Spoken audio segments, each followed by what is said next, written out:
અંકલેશ્વર પાસેના national highway પર સમ્માન હોટલના કમ્પાઉન્ડમાંથી પાનોલી પોલીસે 3 કન્ટેનર અને 1 ટ્રકમાં ક્રૂરતાપૂર્વક ભરેલી 80 જેટલી ભેંસોને મુક્ત કરાવી 3 ડ્રાઈવર અને 1 ક્લીનરની ધરપકડ કરી ₹40 લાખનો મુદ્દામાલ જપ્ત કરી અન્ય 6 શખ્સોને વોન્ટેડ જાહેર કર્યા હતા। પાનોલી પોલીસ મથકનો સ્ટાફ પેટ્રોલિંગમાં હતો તે દરમિયાન નેશનલ હાઈવે પર આવેલ સમ્માન હોટલના કમ્પાઉન્ડમાં 4 ટ્રકોમાં ગેરકાયદેસર પશુઓ ભરેલ હોવાની માહિતી મળી હતી। જે મળેલી માહિતીને આધારે પોલીસે હોટલના કમ્પાઉન્ડમાં તપાસ કરતા 4 ટ્રકો મળી આવી હતી। ચારેય ટ્રકોમાં તપાસ કરતા ઘાસચારા અને પાણી વગર ક્રૂરતાપૂર્વક ખીચોખીચ ભરેલ ભેંસો મળી આવી હતી।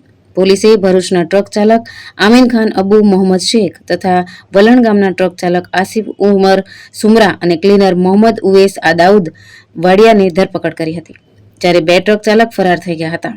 પોલીસે ટ્રક ચાલકોની પૂછપરછ કરતા વલણ ગામના સાજિદ યાકુબ સિંધીના તબેલામાંથી પરવેઝ સિરાજ સિંધી તેમજ ઇકરામ મુસાના તબેલામાંથી સમીર મુસા પટેલ અને મિનહાજ યાકુબ દરવેજે 4 ટ્રકોમાં 80 જેટલી ભેંસો ભરી આપી મહારાષ્ટ્રના ધુલિયાએ માલેગાંવ માર્કેટમાં લઈ જતા હતા। પોલીસે ₹20,10,000ની 81 પશુ અને ₹20,50,000ની 4 ટ્રક મળી ₹40,60,000નો મુદ્દામાલ જપ્ત કરી 81 પશુઓને મુક્ત કરી પાંજરાપોળ ખાતે મોકલી આપવામાં આવ્યા હતા। પોલીસે આ મામલામાં અન્ય 6 શખ્સોને વોન્ટેડ જાહેર કરી તેઓ વિરુદ્ધ ગુનો નોંધી વધુ તપાસ હાથ ધરી છે। ધર્મેશ રાણા, દ્રષ્ટિકોણ ન્યૂઝ, અંકલેશ્વર।